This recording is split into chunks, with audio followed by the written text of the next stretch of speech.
Hey guys, welcome back to another video. So today is December the 20th, and it's 5 more days till Christmas. And Minnie's gonna join us again. Come on, Minnie. She's coming here. She's gonna join us for day 20, and I can't believe just 5 more days till Christmas. And I'm wearing this cute pajamas, and I decided it's cute to wear like pajamas like that when you wake up for Christmas and everything. But not gonna lie, I was in these pajamas the whole day. So let's see our Disney Storybook collection advent calendar. So I'm gonna read it with Minnie today, and let's untie this. Okay, sit right here, Minnie. I'm gonna open it. And here it is. Try and find number 20, and if you do find it, make sure you give this video a thumbs up. So we did a lot of the days before. So Minnie, you want to point it out where you see it? Where do you see it? Right here, but her on. Okay, let me give her a hand. If you guessed right here or you saw it right here, then great job. But if you didn't, tomorrow we can check for it. So, yeah. Come here, Minnie. I'm gonna read Minnie, and let's see.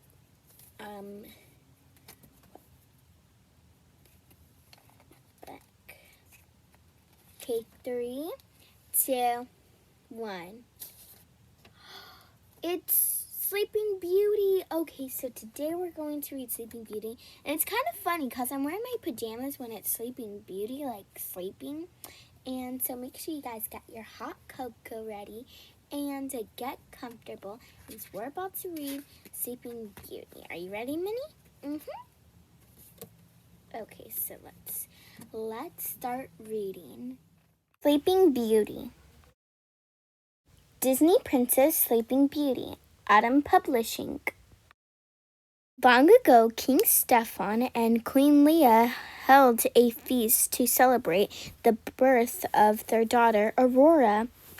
King Herbert and his son Philip came to the feast from the neighboring kingdom. Plans were made for Philip and Aurora to marry on the princess's 16th birthday. Flora, Fauna, and Merryweather were the princess's fairy godmothers. Each had a special gift for the princess. Flora gave her the gift of beauty. Then Fauna gave Aurora the gift of song.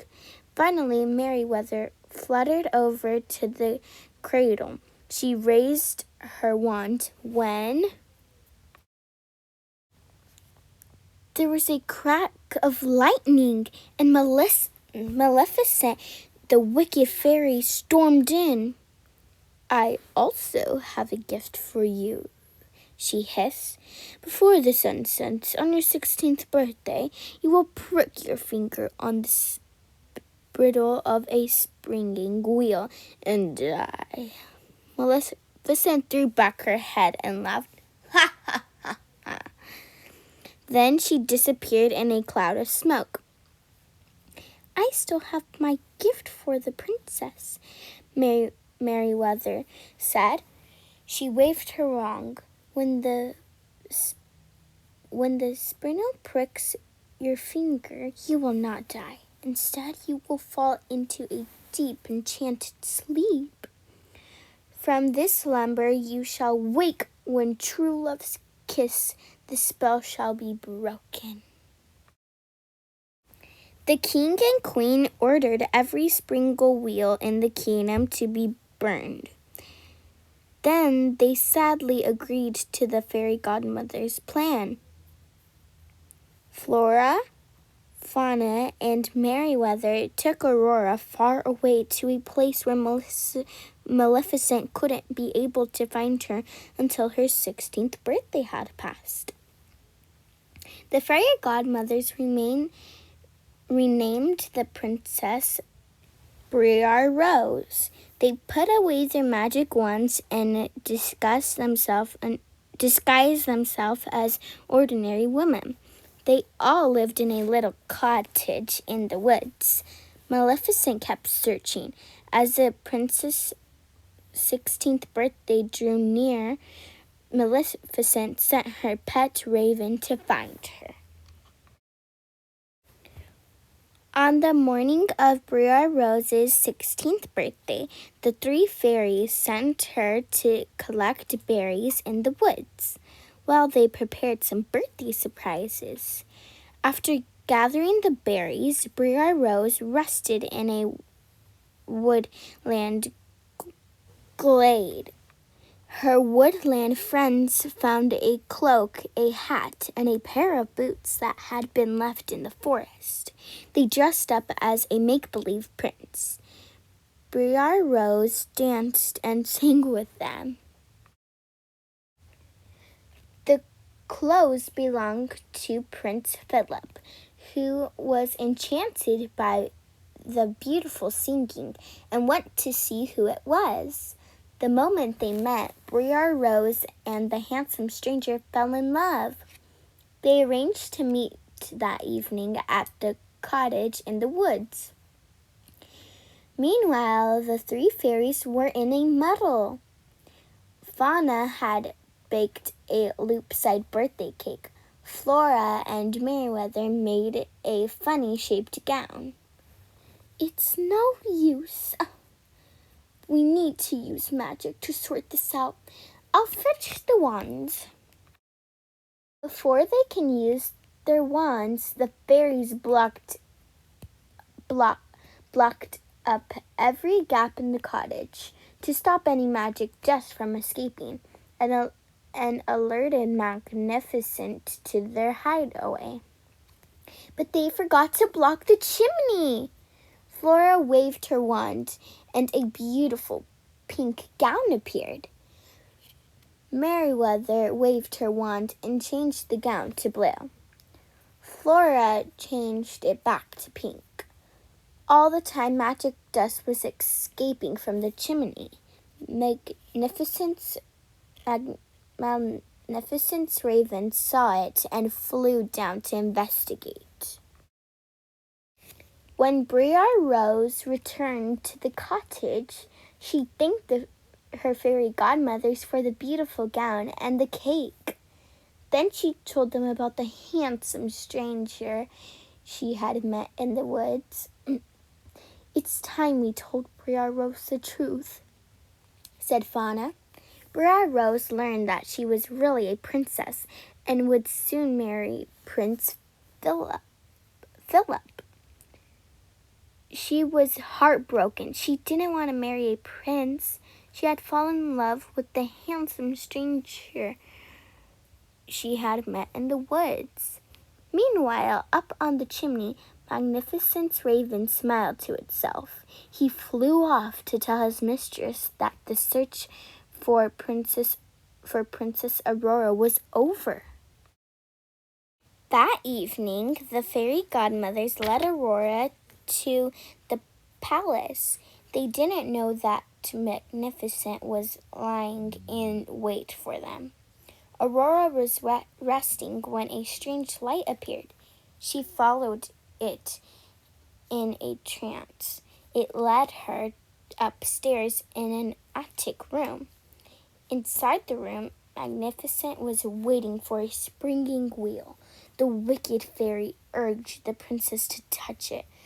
Aurora reached out and pricked her finger on the spindle. In an instant, she had fallen into a deep sleep. The fairy godmothers found Aurora laying by the spinning wheel. They cast a sleeping spell over the entire palace. They had found out that Prince Philip was Aurora's handsome stranger and her true love. Only his kiss could wake her. They planned to return to the cottage, find Philip, and bring him back to the palace. But they were too late. Magnificent had her soldiers had already found the prince and captured him. Magnificent took Philip back to her castle, where she threw him into the deepest, darkest dungeon and chained him to the wall. When the fairies couldn't find Prince Philip, they realized Magnificent must had captured him. They magically appeared in the dungeon in Magnificent's castle and freed the prince. They armed him with a magic shield of courage and gleamed sword of truth. Then Philip jumped on his horse and galloped off to rescue Prince Aurora. When Magnificent discovered that the prince had escaped, she roared with rage. She cast a spell that surrounded the palace with a frost of thorns. But Philip cut his way through with his magic sword. A terrible dragon appeared. The creature laughed wickedly. It was Magnificent. Prince Philip held up his magic shield so that the dragon's scourge flames could not harm him. Then he hurled his magic sword at the dragon's chest. The beast crashed to the ground. Magnificent was dead. Prince Philip found the room where Aurora lay. As he kissed her, she opened her eyes. The spell was broken. The fairy godmother's spell was broken too. Although the palace people began to wake from their enchanted sleep. The king and queen were overjoyed to have their beloved daughter back again. Philip and Aurora were married and lived happily ever after. The end. I don't know, it kind of reminds me of another princess movie, but that was the end of our story today. I forgot to show you the back, I think. So here's a back. And so Minnie had a lot of fun reading with us, and I hope you guys enjoyed it for today. And make sure you guys give this video a big thumbs up, and don't forget to subscribe to my channel. Minnie, do you want to say anything? Yes, and I hope you guys enjoyed the reading. Make sure you stay tuned for tomorrow's video. Bye. Bye.